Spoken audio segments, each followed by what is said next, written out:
Now, before I start the discussion with respect to concept of savings, investment and capital formation, please understand this is not a concept within microeconomics. Do not try to search for savings, investment, etc. in different books under microeconomics. You will not get it. Generally, this is discussed as a part of macros, right? Macroeconomics to be more precise. But because we have discussed, right, demand, investment in the market, etc., I just want to connect the concept of savings and investment in the beginning itself, right? So that in the future videos or in the subsequent videos, when I say investment is expected to increase, savings is going to add to capital formation, etc., you should not be confused as to what I'm actually referring to. So because we are discussing the basic concepts here, I just want you to understand the idea of a savings as well as investment here itself. Now, generally, when you discuss the idea of a savings and investment, these are certain very important points. Let's imagine here is a person.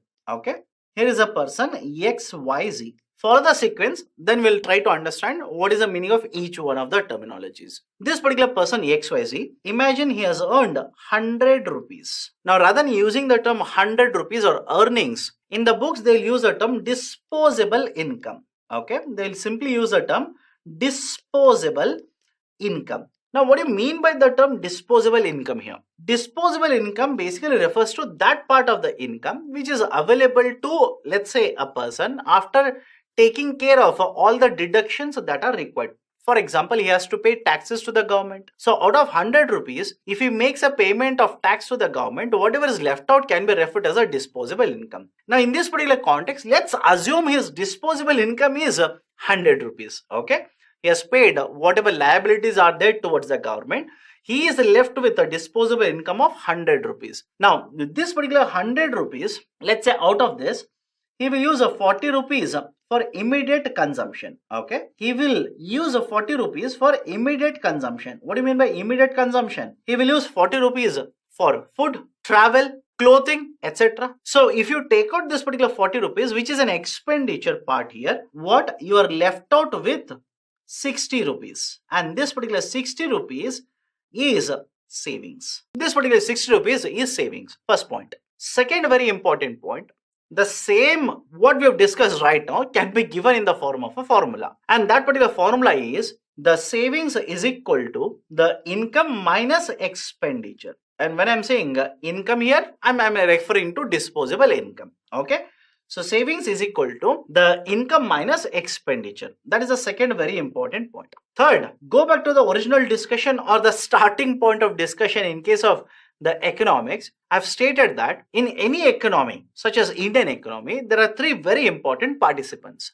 One, you have household. Second, you have government. And the third, you have firms or companies. Is it okay? I'll use the short form here. Household, the government, as well as the companies. So all the three will have certain amount of savings. And why these particular savings are important? Savings get translated to capital formation. Is it okay? Savings are translated to capital formation in the economy. Now, what do you mean by capital formation here? Let's assume there is an economy, and in this particular economy, there are 4 companies.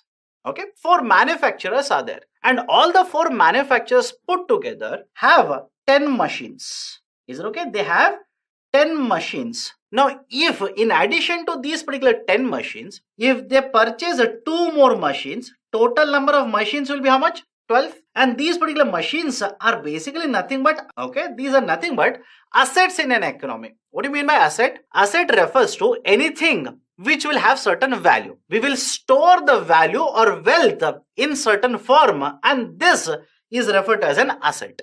Is it okay? Anything that is a wealth or the storage of a wealth is referred to as an asset. So machine can be used to produce goods, can be used to manufacture goods, goods can be sold in the market, value can be obtained, right? So machines are assets, right? For example, manufacturing facilities are assets, roads are assets, bridges are assets. So anything, right, which will store the wealth like this can be referred to as an asset. I'm just taking a simple example here. In an economy, I'm assuming there are 4 companies, 4 manufacturers who earlier had 10 machines, which are nothing but assets. But in this year, they have purchased two more assets or two more machines. That becomes addition to the existing assets. So this particular addition of two machines is nothing but capital formation. Is it okay? This is nothing but capital formation. So in essence, whenever investments that are done in an economy get translated, get converted into creation of an asset to the existing assets, we will add a certain assets in a particular year, and that is nothing but the capital formation. Okay, let me take another example. Imagine the total value of the assets in Indian economy are worth 1 lakh crore rupees. Okay, worth 1 lakh crore rupees. Now to the existing value of this particular assets of 1 lakh crore rupees, in this year, what if I've created assets, I've added assets worth 50,000 crore rupees? Is it okay? Right? What kind of assets? National highways, tunnels, bridges, machines, goods, etc. All of these are assets. So whenever I've added this particular 50,000 crore worth of assets, total value of the assets in the economy will increase. But when I say capital formation, it refers to these assets which are getting added to the existing pool of the assets. Existing assets were worth 1 lakh crore rupees. To this particular 1 lakh crore rupees, I've added assets worth 50,000 crore rupees. This 50,000 crore rupees is essentially the idea of a capital formation. So understand this, savings will add to capital formation. How? These particular savings, let's say 60 rupees, this person XYZ will keep it in a bank, either in a fixed deposit, savings bank deposit. Don't worry, he has kept it in a bank. Now what will the bank do? Bank will issue this particular 60 rupees in the form of loan. So there is a manufacturer who will take this particular 60 rupees loan and purchase a machine from the market. Now please do not ask me, sir, in 60 rupees which machine can you purchase? That is not important here. But the argument here is the savings will become investments in the market. Is it okay? So the manufacturer is investing this particular 60 rupees to purchase a machine which is nothing but an asset. So when he purchases a machine, invests in the market, this investment will add to the creation of an asset, and this is nothing but leading to capital formation in the market. Is it okay? It is leading to capital formation in the market. Now the investment in the market can be done by the companies. Yes. Can be done by households.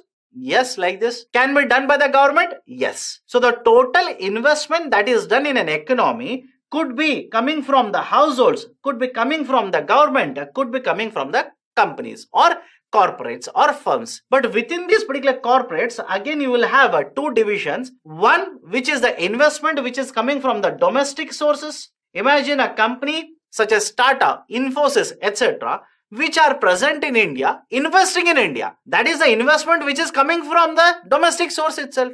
In addition to this, can we have foreign investment in India? Yes, there is a source called as foreign direct investment, wherein a foreign company comes into India, will invest in India. For example, Accenture company will come into India, develop offices or invest and develop, let's say, a company, set up a company. Volkswagen company, a car manufacturing company, has come into India, invested and has set up a manufacturing facility, right? Apple has set up a manufacturing facility in India.